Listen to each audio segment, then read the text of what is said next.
बहुत समय पहले की बात है। एक गांव हुआ करता था जो बहुत ही सुंदर था, जिसमें नदियां और पहाड़ थे, हरियाली थी, हर तरफ खेत थे। उसी गांव में दो परिवार रहा करते थे। एक परिवार संपन्न था और दूसरा परिवार थोड़ा गरीब था। लेकिन दोनों परिवारों में बहुत गहरी दोस्ती थी। सभी सुख में दुख में दोनों परिवार साथ शामिल होते थे और बहुत हंसी खुशी रहते थे। दोनों परिवार के सबसे छोटे बेटे रोहित और सुमित सगे भाई की तरह रहा करते थे। दोनों साथ पढ़ते और साथ खेलते थे। गांव के नुक्कड़ पर एक कुआं था, जिससे सभी लोग पानी लिया करते थे। रोहित का परिवार थोड़ा संपन्न होने के कारण रोहित के आंगन में भी एक कुआं था। कभी कभी सुमित के परिवार वाले रोहित के कुओं से ही पानी ले आया करते थे। धीरे धीरे समय बीतता गया और रोहित गांव को छोड़कर शहर की तरफ नौकरी करने के लिए चला गया और वहां जाकर बड़ा आदमी बन गया। और सुमित ने भी अपने ही खेतों में खेती करना शुरू कर दिया। लेकिन गांव के हालत धीरे धीरे खराब होने लगे। समय के साथ साथ बारिश होना कम हो गया। गर्मियों के मौसम में तापमान बहुत ज्यादा बढ़ने लगा और कुएं का पानी भी सूखने लगा। लोगों ने कुओं से पानी भरना भी बंद कर दिया है। घरों में नल लगवा लिए हैं। नहरों में भी पानी कम हो गया। खेतों में पानी देने के लिए लोगों ने ट्यूबवेल लगवा लिए और पानी को बिना रोक टोक खर्च करने लगे हैं। बहुत समय बीत गया है। दोनों के अपने अपने परिवार हो गए। दोनों के अपने बच्चे हो गए, फिर नाती पोते भी हो गए। सुमित की एक पोती थी, जिसका नाम चिंकी था, जिसे वह प्यार से गुड़िया बुलाता था। सुमित चिंकी से बहुत प्यार करता था। उसको अपने बचपन के किस्से और कहानियां सुनाता था कि कैसे वह और उसका मित्र रोहित पूरे गांव में खेला करते थे। चिंकी को अपने दादाजी के किस्से बहुत रोचक लगते। कभी कभी वह खेलते खेलते पड़ोस वाले घर में चली जाती थी और उसे वहां पर कुएं के पास एक फुसफुसाहट सुनाई देती थी, जिसकी वजह से वह डर कर वापस अपने घर आ जाया करती और अपने दादाजी को कुएं की फुसफुसाहट के बारे में बताया करती, जिसे उसके दादाजी हवा की आवाज कहकर नजरअंदाज कर दिया करते। एक दिन सुमित अपने मित्र रोहित से मिलने शहर जाने लगा। तभी चींकी रोने लगी। मुझे भी जाना है। मुझे भी शहर देखना है। मुझे भी रोहित दादू से मिलना है। तो सुमित चिंकी को अपने साथ ले जाने लेकिन तैयार हो जाता है और कुछ समय बाद वो शहर की तरफ जाने लगते हैं। जब वो लोग शहर पहुंचते हैं तो चिंकी ऊंची ऊंची बिल्डिंग देखकर अचंभित हो जाती है, लेकिन उसे शहर का शोर शराबा बिल्कुल भी पसंद नहीं आता। वो अपने दादू से बोलती है। दादू जल्दी जल्दी यहाँ से चलो। थोड़ी ही देर में वो दोनों रोहित के घर पहुंच जाते हैं। रोहित का बड़ा घर देखकर चिंकी दोबारा अचंभित हो जाती है। इस तरह का घर उसने पहले कभी नहीं देखा था। गांव में तो झोपड़ी या कच्चे मकान ही उसने देखे थे। रोहित का घर काफी बड़ा था। बहुत बड़ा हॉल, बड़े बड़े कमरे और एक बड़ा सा बाथरूम था। कुछ देर बाद दोनों ने चाय पी, नाश्ता किया और आराम करने लगे। तभी चिंकी को एक फुसफुसाहट सुनाई दी। चिंकी का ध्यान उस तरफ गया। उसने जाकर देखा तो बाथरूम से फुसफुसाहट की आवाज सुनाई दे रही थी। चिंकी ने जल्दी से आकर अपने दादू को इसके बारे में बताया तो रोहित दादू बोले।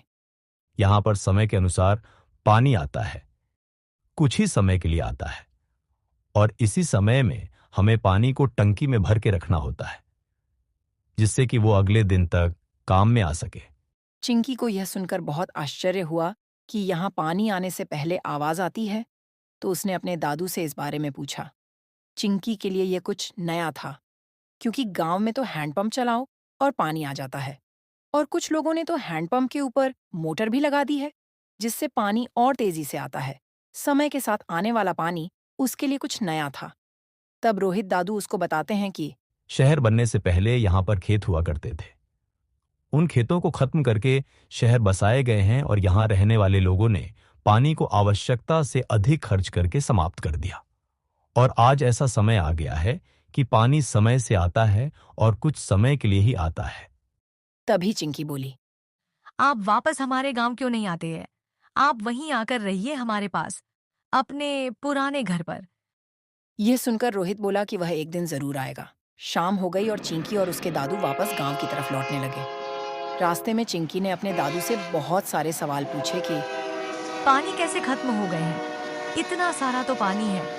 उसने स्कूल में पढ़ा था, पृथ्वी पर तो बहुत सारा पानी है। पृथ्वी पर पानी तो बहुत सारा है, लेकिन पीने के लिए पानी की मात्रा बहुत कम है। जिसे हमको बचाकर रखना चाहिए। फालतू में खर्च नहीं करना चाहिए।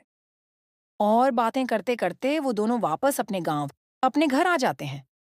अगले दिन शाम को चिंकी खेलते खेलते फिर उसी कुएं के पास पहुंच जाती है और उसे फिर फुसफुसाहट सुनाई देती है। तो वह कुएं के पास जाकर देखती है तो उसे ऐसा महसूस होता है जैसे कुआं उससे कुछ कहना चाहता है।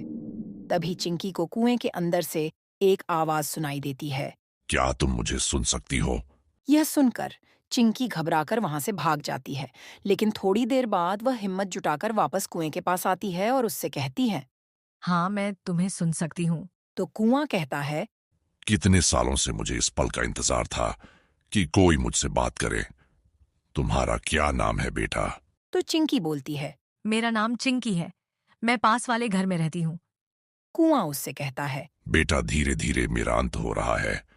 कुछ समय बाद मैं पूरी तरह से समाप्त हो जाऊंगा, और अगर ऐसा हुआ तो इस गांव से पानी खत्म हो जाएगा और सारी फसलें बर्बाद हो जाएंगी, सूखा पड़ जाएगा। यह सुनकर चिंकी डर जाती और कुएं से पूछती है। हमें क्या करना चाहिए? कुआं चिंकी से बोलता है। हमें पानी को बचाना होगा। पानी को बेवजह खर्च होने से हमें रोकना होगा।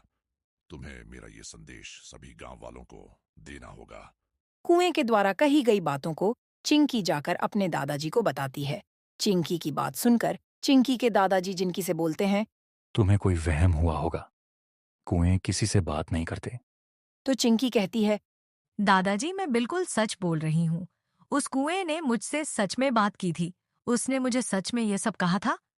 बार बार जोर देने के बाद भी चिंकी के दादाजी उसकी बात पर विश्वास नहीं करते हैं। तो चिंकी उदास होकर वापस कुएं के पास आती है और बोलती है। कोई मेरा विश्वास नहीं कर रहा है कि एक कुएं ने मुझसे बात की। मैं क्या करूं? आज कोई तुम्हारा विश्वास नहीं कर रहा है, लेकिन एक दिन पूरे गांव को तुम्हारी बात पर विश्वास होगा, और तब तक बहुत देर हो चुकी होगी। अब तुम अपने घर जाओ बेटा। तुम्हारा बहुत बहुत धन्यवाद। तुमने मेरी बात गांव वालों तक पहुंचाने की कोशिश की। मैं आशा करता हूं कि सभी लोग जल्दी ही समझ जाएं। बहुत दिन बीत जाते हैं और गर्मी का मौसम आता है और धीरे धीरे गांव वालों के नलों में पानी आना कम होता है और कुछ दिन बाद बंद हो जाता है। भयंकर गर्मी के कारण सूखा पड़ जाता है। सारी फसलें बर्बाद हो जाती हैं। पूरे गांव में हाहाकार मचने लगता है। तभी चिंकी के दादा को चिंकी की कई सारी बातें याद आने लगती हैं। तो वो चिंकी को लेकर कुएं के पास जाते हैं और चिंकी से बोलते हैं। कुएं से बात करके देखो बेटा। अब यही हमारा सहारा है। चिंकी कुएं को आवाज लगाती है, लेकिन कुएं से कोई आवाज नहीं आती। चिंकी उसको बार बार आवाज लगाती है। कई बार पुकारने के बाद कुएं से हल्की सी आवाज आती है। क्या हुआ बेटा? चिंकी बोलती है। आपने जैसा कहा था बिल्कुल वैसा हुआ है। गांव का सारा पानी सूख गया है। सारी फसलें बर्बाद हो गई हैं। पूरा गांव आज आपके सामने आया है। हमारी मदद करें। तो कुआं धीरे धीरे आवाज में बोला। आप लोगों को मेरी मदद की जरूरत नहीं है, बल्कि मुझे आपकी जरूरत है। आप सब लोग मिलकर पानी को बचाएंगे तो एक दूसरे की मदद होगी। आप सभी लोगों को कसम खानी होगी कि पानी की एक बूंद को भी व्यर्थ नहीं जाने देंगे। हम सब मिलकर पानी को बचाएंगे। कुएं की बात को सुनकर सभी गांव वाले यह कसम खाते हैं कि आगे से पानी की एक एक बूंद को बचाएंगे और पानी के महत्व को सभी लोगों को समझाएंगे। जब जब बारिश होगी तो उसके पानी को भी बचाएंगे। हमें समझ आ गया है कि जल है तो कल है। उम्मीद करता हूं आप लोगों को हमारी ये कहानी पसंद आई होगी। आप हमारे इस चैनल को सब्सक्राइब कीजिए, वीडियो को लाइक कीजिए, शेयर कीजिए और कोशिश कीजिए कि पानी की एक एक बूंद को बचाया जाए। धन्यवाद।